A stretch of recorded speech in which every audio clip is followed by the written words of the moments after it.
Yo, magpapalit tayo ngayon ng bearing sa gearbox ng SkyDrive. Una, bubuksan muna natin yung crankcase. Pero hindi ko napapakita kung paano buksan to dahil pinakita ko na to sa nakaraang video ko. Ito. Sunod naman natin bubuksan itong gearbox. Hindi ko na rin to papakita dahil napakita ko na rin to ng nakaraang video natin. Ayan yung title. Yan, nabuksan na natin. Check na natin kung ano yung papalitan natin. Bali, itong gitna yung papalitan natin. Malangit-ngit na. Ito, maganda pa yung ikot. Itong gitna, wala. Pangit na. Kaya ito yung papalitan natin. Pero papalitan na rin natin lahat. Bali, ito yung tools na gagamitin natin. Ito yung tawag na blind bearing puller. So, may mga designated na siya na size para sa mga bearing. Gaya nito, ito yung 6201, yung sa gitna. Hanapin natin yung para sa kanya yung size. Sukat. Ito maluwag pa. Try natin to. Ayan, ito yung sakto. Para pag bumuka yan, kakapit to. Ayan. Ito naman yung function na ito. Ito. Pag nilagay ito, pinasok, bubuka to. Ito muna mapayat. Mapayat to eh. Para sa 6201. Nalagay natin.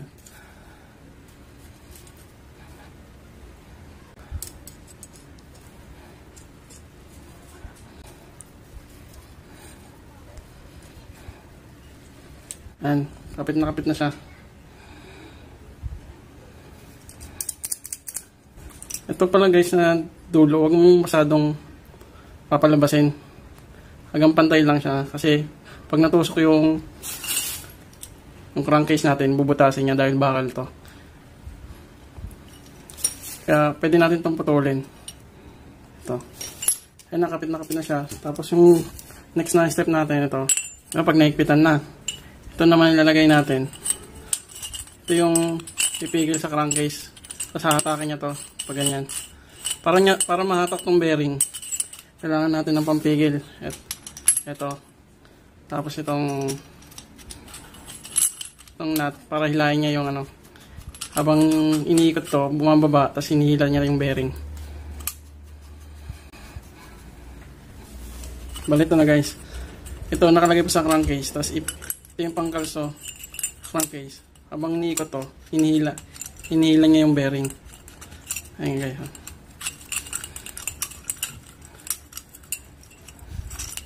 Yung mahila niya, papasok to dito. Ayan. Bale, ito na yung actual. Tanggalin na natin ng bearing.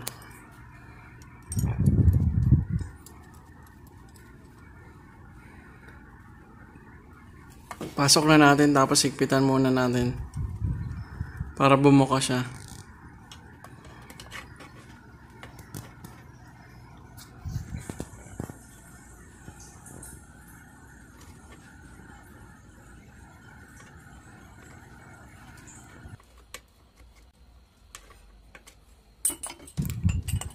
Tapos yung pangkalso, tapos yung washer, saka yung nut.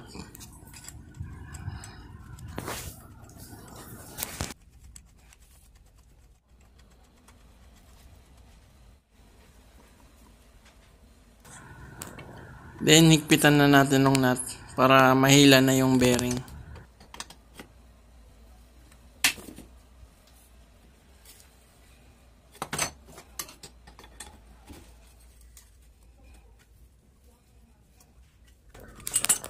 Yun, natanggal na. Tapos yung kabila naman, 6201 din. Yun pa rin ang gagamitin natin. Ganun lang din pagproseso.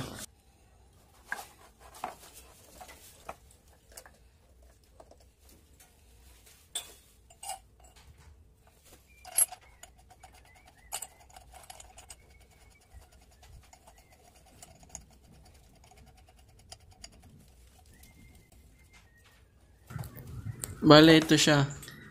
Yung stopper niya, dapat hindi tumama sa bearing. Andun lang siya nakatapat sa case or sa cover.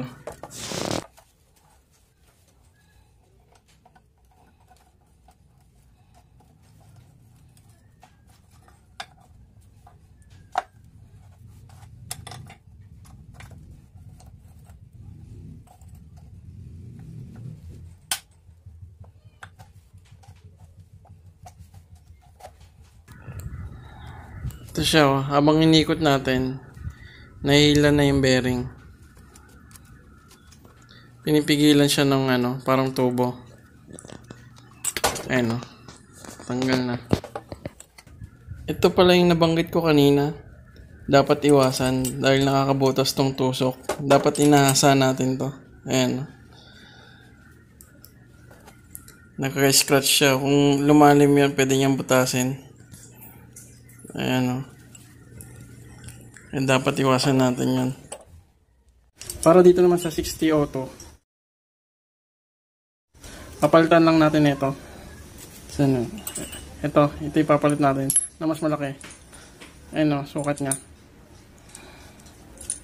Ayan. Tanggalin muna natin to.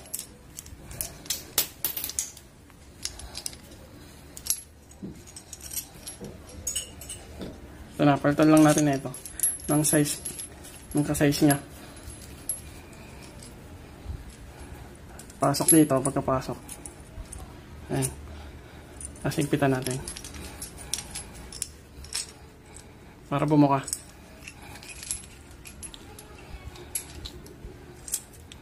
Ayan na, bumuka na. Tapos ang function naman ito, ang pampigil. Kasi ilahin niya to. Tara, subukan na natin. Ganun lang uli. Kagaya ng ginawa natin kanina. Pagtapos natin mahigpitan para bumuka, lagyan muna natin din ng langis para mas madaling lumabas. Tapos, suksukan na natin ng tubo.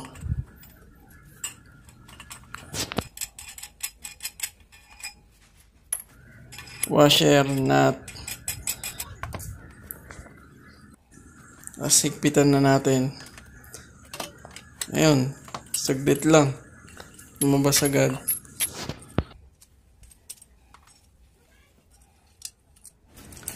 Para dito naman sa 6203, papalitan natin ito ng medyo mataba. Pero ito pa rin gagamitin natin. Ito. Medyo may space pa siya. Medyo maluwag. Kaya gagamitin natin ng pang siksik dito, medyo mas mataba.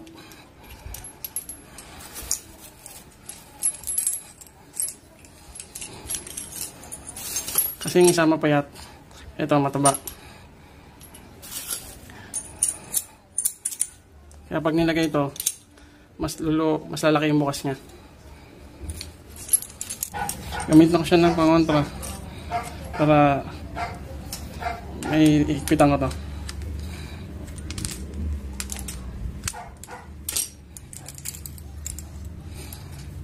Ang laki ng buka niya.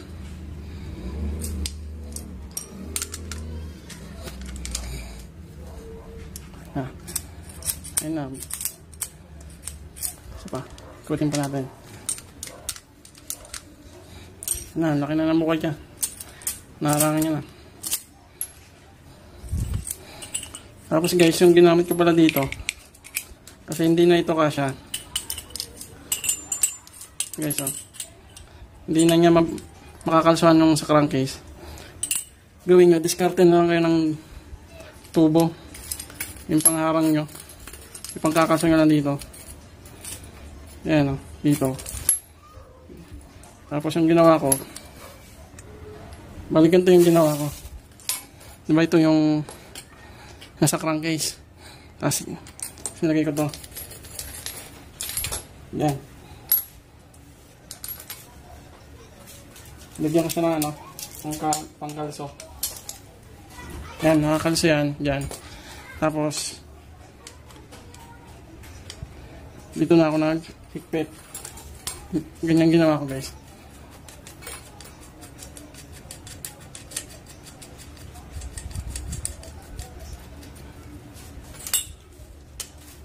Habang inikot ko to. Habang inikot ko yun, napipigit dito yung nakakalso. Hinihila niya na itong bearing. Kaya hanap na lang kayo siguro mga tubo sa 6203.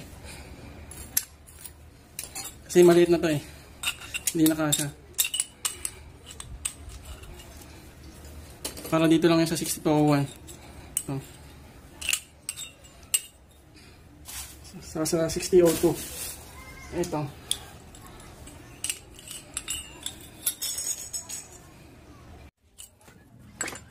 Ito guys, so hindi na siya kasya. Kaya kailangan yung maghanap ng tubo na pangontra. Ayun o, masikip. Ito na lang ginawa ko. Hindi ko na rin siya mapapakita dahil masyado na mahaba yung video.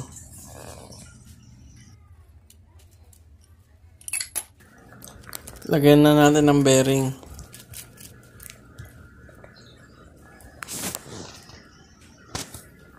Hanap lang tayo ng ka-size niya na pwedeng pamokpok.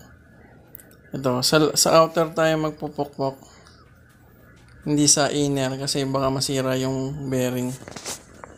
Ilalagyan ko ng langis para dumulas, hindi magkaroon ng pressure pag nagdiin tayo or nagpokpok tayo ng bearing.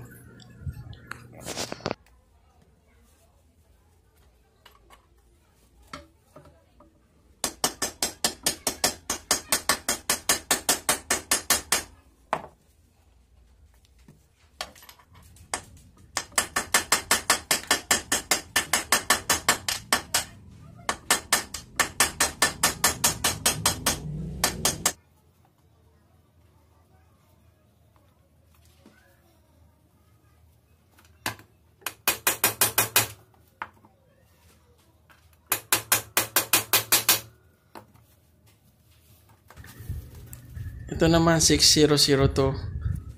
Lagyan na natin ng bearing. Ganun lang ulit. Lagyan lang din natin ng langis.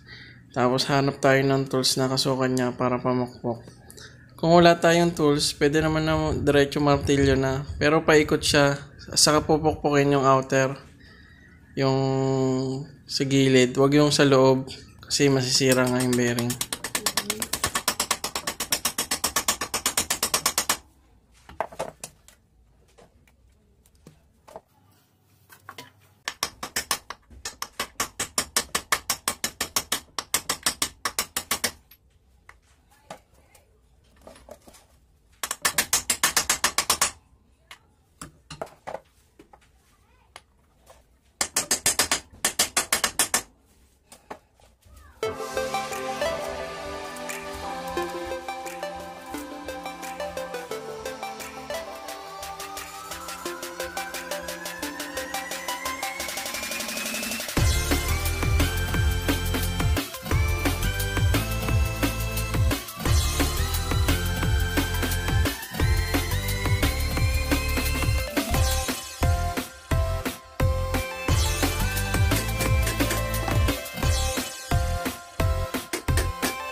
Bali, babalik na natin.